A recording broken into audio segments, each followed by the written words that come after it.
Hello अस्सलाम वालेकुम, how are you all, welcome back to my channel. आज के वीडियो में हम बात करेंगे मैथ्स की बहुत इम्पोर्टेंट थ्योरम की, that is a Pythagoras theorem. Pythagoras theorem actually आपका काम इजी करता है। आप इजीली पाइथागोरस थ्योरम को जहाँ पे अप्लाई हो सकता है उसको अप्लाई करके आंसर क्विकली फाइंड कर सकते हो।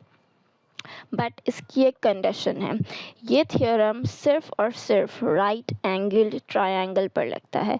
इसकी बहुत इंपॉर्टेंट कंडीशन ये है कि that a Pythagoras theorem will only be implemented on a right angled triangle. What is a right angle triangle? A right angle triangle is that type of triangle जिसका एक एंगल आपके पास क्या हो, 90 degrees हो। ठीक है, राइट एंगल ट्रायंगल वो type of triangle होता है जिसका एटलीस्ट आपके पास, जिसका एक एंगल आपके पास राइट एंगल हो, मींस 90 डिग्री हो। ठीक है, तो let's assume this triangle that is A B C. ये आपके पास एक राइट एंगल ट्रायंगल आ गया। पाइथागोरस थ्योरम बताने से पहले आपको ये बात पता होनी चाहिए कि राइट एंगल्ड ट्रायंगल जहाँ पर भी होगा उसकी जो ऑपोजिट साइड होगी, यहाँ पे राइट एंगल ट्रायंगल सी पर है, उसकी जो ऑपोजिट साइड है ए बी, हम उसको क्या कहते हैं, हाइपोटेनस।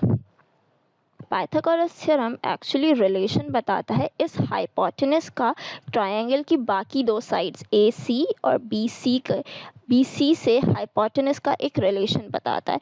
तो अब हम थोड़ा सा अपना काम इजी करने के लिए नेम कर देंगे कुछ साइड्स, जिसमें फॉर एग्जांपल ये वाली साइड हमारे पास सी, हम ए बी जो साइड की लेंथ है उसको हम सी कह देंगे, इस बी सी साइड की लेंथ को हम ए कह देंगे और ए सी साइड की लेंथ को हम बी कह देंगे। ठीक है, इसके ऑपोजिट हमने वर्टिसेस ले लिया, इसमें इसके ऑपोजिट हमने स्मॉल सी ले लिया, इसके ऑपोजिट हमें स्मॉल ए ले लिया और इसके ऑपोजिट हमने स्मॉल बी ले लिया। हम इजी करने के लिए हम बी सी की जो लेंथ होगी हम उसको ए कह दिया है, हमने ए सी की लेंथ को बी कह दिया है और ए बी की लेंथ को हमने सी कह दिया है। ठीक है, अच्छा जी, हाइपोटेनस थ्योरम कहता क्या है कि जो ये हाइपोटेनस है जो कि ए बी है आपके पास, ए बी का स्क्वायर इक्वल होता है, अगर हम उस साइड का स्क्वायर लें, उस साइड की लेंथ का स्क्वायर लें तो वो इक्वल होता है किसके, बाकी दो साइड्स के सम ऑफ स्क्वायर के। बाकी दो साइड्स कौन सी हैं, एक साइड है आपके पास ए सी का square plus this side B C का स्क्वायर। ठीक है, पाइथागोरस थ्योरम ये कहता है कि जो हाइपोटेनस साइड है आपकी उसका स्क्वायर इक्वल है बाकी दो साइड्स के सम ऑफ स्क्वायर्स के। ठीक है, बस that is Pythagoras theorem. A B को हमने क्या सपोज किया था, स्मॉल सी, ए सी को हमने क्या सपोज किया था, स्मॉल बी, और बी सी को हमने क्या सपोज किया था, small A. So this is Pythagoras theorem that the hypotenuse square is equal to the square of the other two sides of a right angled triangle. Make sure that we are talking about only a right angled triangle. ठीक है, हम एक example कर लेते हैं जिसमें हम Pythagoras theorem को यूज़ करेंगे, सो आपको इजीली समझ आ जाएगा कि हमें इसको यूज़ कैसे करना है। अच्छा जी, हमारे पास ये क्वेश्चन आ गया जिसमें हमारे पास एक ट्रायंगल गिवन है that is P Q R. उसमें आपके पास एंगल आर जो है वो 90 डिग्री है, मींस हम यहाँ पे पाइथागोरस थ्योरम अगर यूज़ करना चाहें तो यूज़ कर सकते हैं। तो पी क्यू की लेंथ हमें गिवन है, आर क्यू की लेंथ हमें गिवन है और पी आर की लेंथ उन्होंने हमें कहा है कि उसको फाइंड करिए कि पी आर की लेंथ क्या है। दो साइड्स की लेंथ हमारे पास गिवन है, एक साइड की लेंथ गिवन नहीं है, it is a right angle triangle, तो हम पाइथागोरस थ्योरम यूज़ करके थर्ड साइड की लेंथ फाइंड कर सकते हैं। ठीक है, so Pythagoras theorem first of all कहता क्या है कि जो hypotenuse, which side is the hypotenuse, right angle के opposite side, means this is our hypotenuse 15 metres P Q.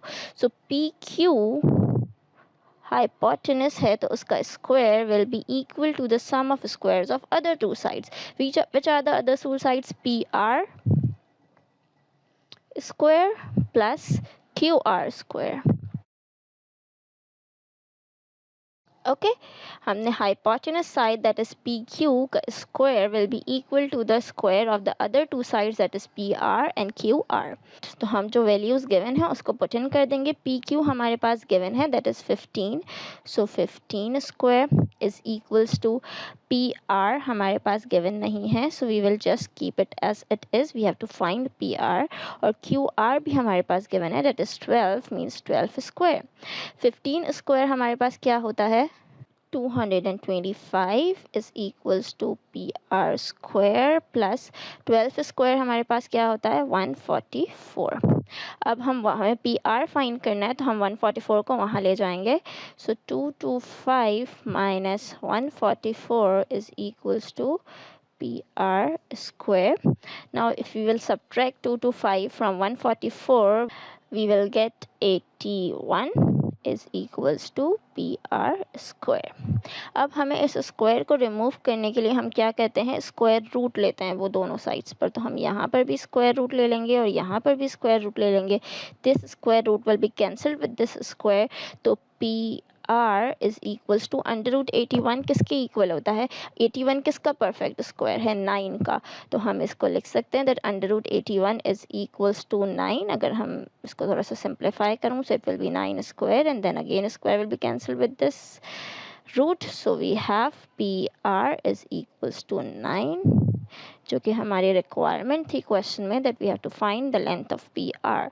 We found the length of P R using Pythagoras theorem. I hope कि आपको ये video clear होगी। अगर आपको इस video के related कोई भी कन्फ्यूजन है so you can ask me in the comment box. Thank you so much for watching my videos. If you like this video please like share and subscribe. अल्लाह हाफिज़।